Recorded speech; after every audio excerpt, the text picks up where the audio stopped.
here, man. Let's get our first guest in here since we're ready to roll with this awesome lineup we got tonight. So let's welcome to Tremors. You know, this guy is actually a familiar face and voice to Aftershocks. Yeah. We spoke to him about a month or two ago.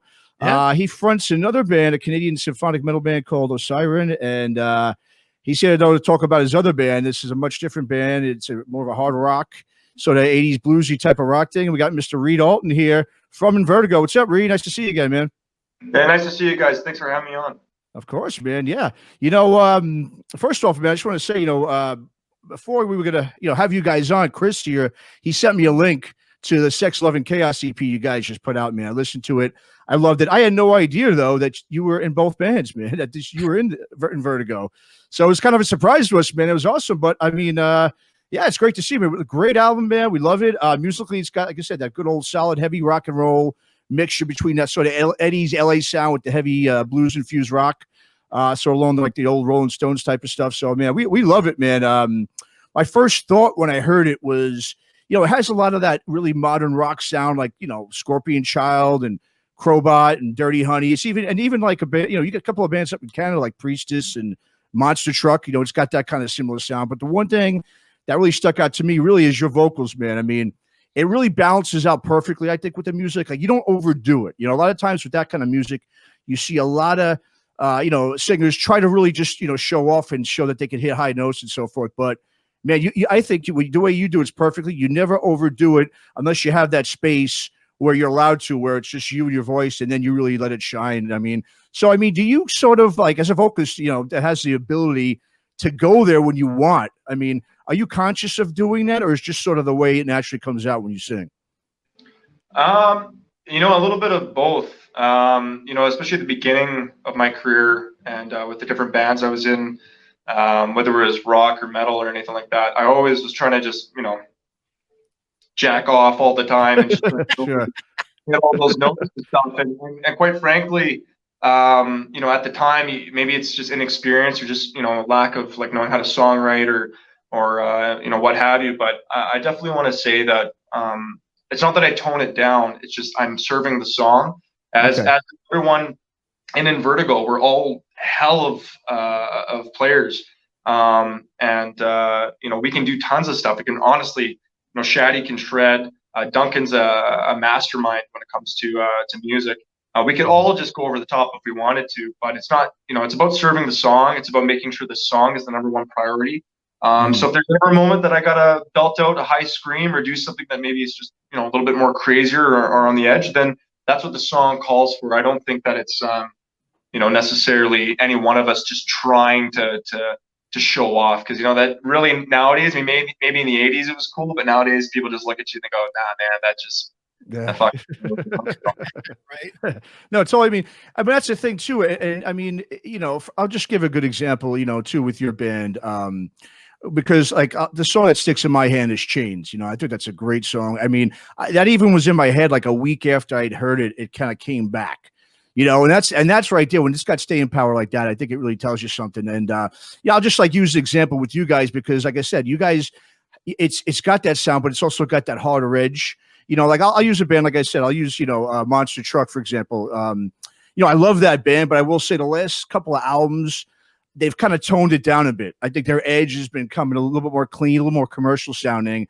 And it does come out a little bit more forced, and the sound that you guys have, like I said, it's catchy, but it doesn't lose that harder edge. So, I mean, it's, for this kind of music, it's how do you sort of like put your own spin on it where it doesn't sound like those other bands, because that is really something that's really hard to pull off. I mean, with this kind of music, but you guys definitely do it. Yeah, thanks, man. I mean, honestly, shout out to Monster Truck. They're Canadian, just like ourselves. Mm-hmm. And I've seen Monster Truck a couple times. Obviously, a lot of bands that kind of go a little bit more commercial or maybe polish their sound. The experiences I've seen and the shows I've seen, they don't lack in the live department. They still sound like 110% full throttle rock and roll. But I think that you get to a certain point where you either stay on the tracks that you're on, and maybe that does take you somewhere, and that gets you to maybe where you're wanting to go, or maybe you want to see where it goes. And then I think some people have the opportunity to see. They switch the tracks and go a different route if maybe they can reap a little bit more reward, or maybe they can explore some new things they can never explore. I'm sure everyone has the reasons. I know for InVertigo, we're nowhere near necessarily the status or the level that Monster Truck are at, but we're doing it strictly for the rock and roll. We party like a rock and roll band. We party with our fans. All of our fan base is earned through touring. We've done 400 shows over the last 3 or 4 years just of touring, and constantly gigging, and really just kind of doing it the old school way, which is not really seen a lot of nowadays. But yeah, that's kind of like what we do. Is we're just full throttle, no bullshit rock and roll, and we want to stick to it. You know what I mean? We don't want to be too polished. We don't want to be too commercial, I guess you could say. Right. Reed, where's the balance for you between InVertigo and Siren? Because Siren, as much as I love Siren feels like it's your serious band, where like you have like a serious attitude toward it, where like you just said, this is kind of like the party band. Does one have a weight over the other as far as which one you put more energy into or more emphasis to try and quote unquote make it with, or do you just treat them differently and see where it takes you? Well, first off, the balance is the whiskey that's in this coffee right now. Probably the balance that kind of keeps me sane, I guess you could say.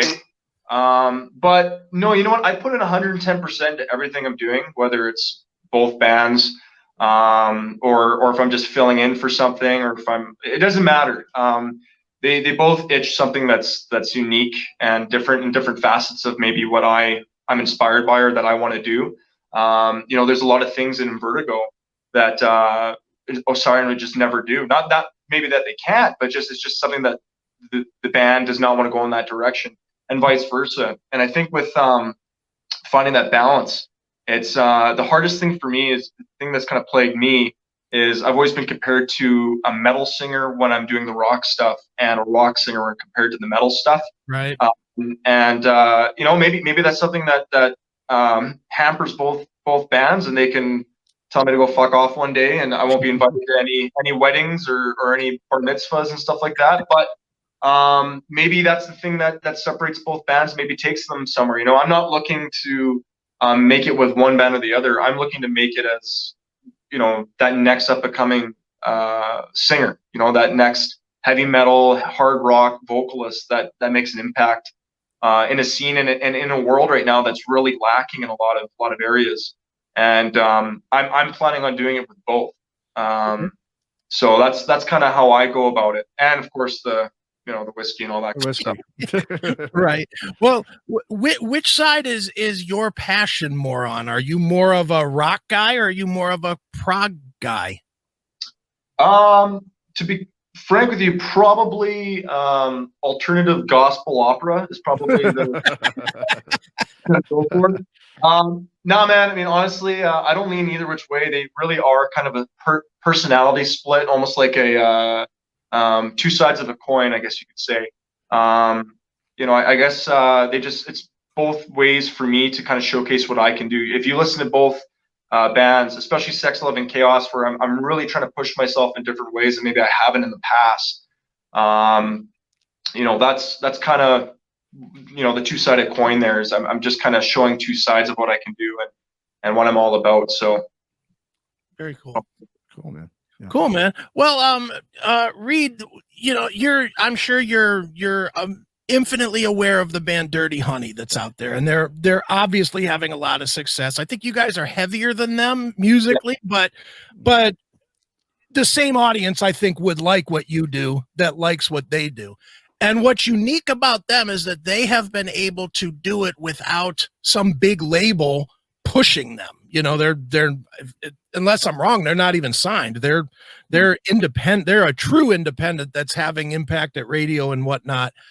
Do you see that as kind of the direction or the future you'd like to go with InVertigo, where you could push it yourself and basically maintain the full control of it yourself? Or would you like to find, like we just talked to a band South of Eden the other day that just signed to Universal, that's a very similar style, but they've got the Universal machine pushing. if you had your druthers, which would it be for you, to maintain the independence and push it yourself, or to have the machine take it so that you could just concentrate on the music? Good question there, Chris. Honestly, I feel like if you had like a Lava Records that has Greta Van Fleet, and Greta Van Fleet seems to have, from what I can tell, full creative control, because if it was up to the label, maybe they wouldn't want to have another Led Zeppelin out there. But they wanted to do their style, their songs, their way, and they have a label behind them that helped back them. And I think that was a perfect recipe. With Dirty Honey, which I started listening to probably a year ago, I have some friends and musicians that are in a band down in California, and they actually showed me them, because as they were making kind of headway in California, Dirty Honey on the radio, they brought it to my attention, just because Dirty Honey doesn't have the same necessarily kind of pull or kind of buzz around them maybe up in Canada, unless you search for them, or that you're in that kind of world and you're kind of immersed into it. But I think for us, we're not looking at a label. We're not hoping for a label. We're signed to an Italian independent label right now called Rockshots Records, right? Which kind of helps with distribution and getting our name out there, especially in Europe. But I think for us, the dream would just be to just do what we do. You know, have no apologies. Just go balls to the wall, and then if some label comes knocking down the road that wants to sign us and give us that push, and would genuinely like to see us just kind of push our sound and our music in the direction we're going, then fucking A. But at the same time, we're not going to necessarily like sell out or kind of have to have the label whispering in our ear on a certain direction we have to go, just to kind of climb that next ladder. You know, I don't know. Maybe one day, maybe if we're sick and tired after however many years, but not right now. Right now, it's just do it our way and see what happens. You know. Cool. Yeah. Do you guys, Reed? Are you recording or writing any music right now with InVertigo?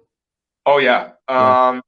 So Sex, Love, and Chaos. The story behind that is we recorded a 6-song demo with those 4 songs, as well as 2 other songs that we didn't feel quite made, like wouldn't have made the final cut. So we just called them the last cuts, and they're on the CD. And we did that independently and just kind of toured around Western Canada, and we sold out of those CDs.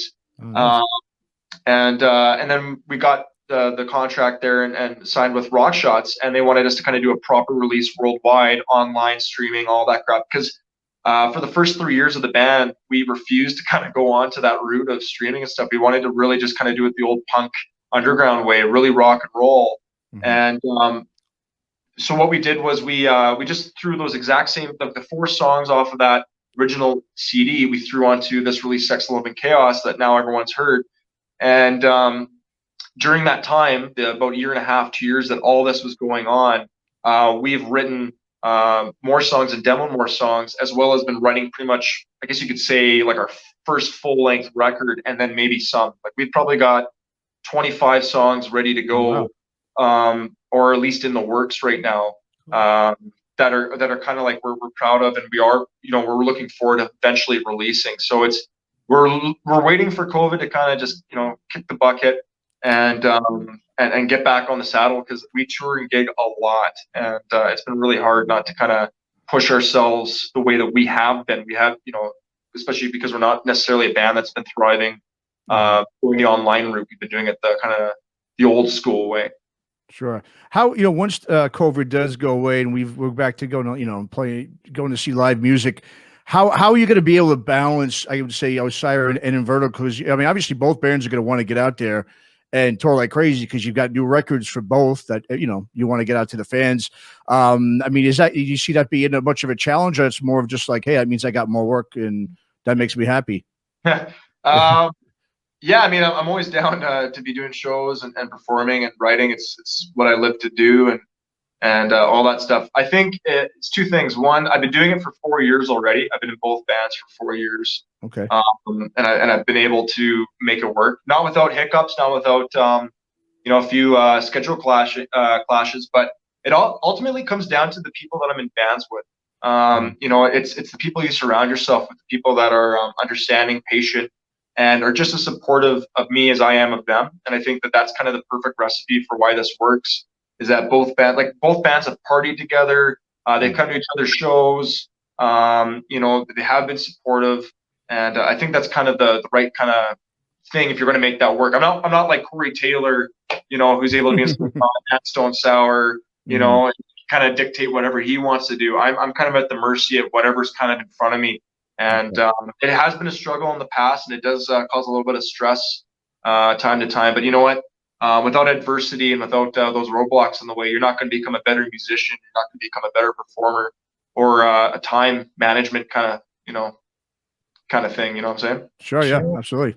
Definitely. So what you're saying is, in a month, I'm not going to get another email from John Asher saying, "Hey, here's this math metal deathcore band featuring Reed from these other bands." Oh, that's my band Skullhawk. Yeah, you'll see that pretty soon. That'll be pretty.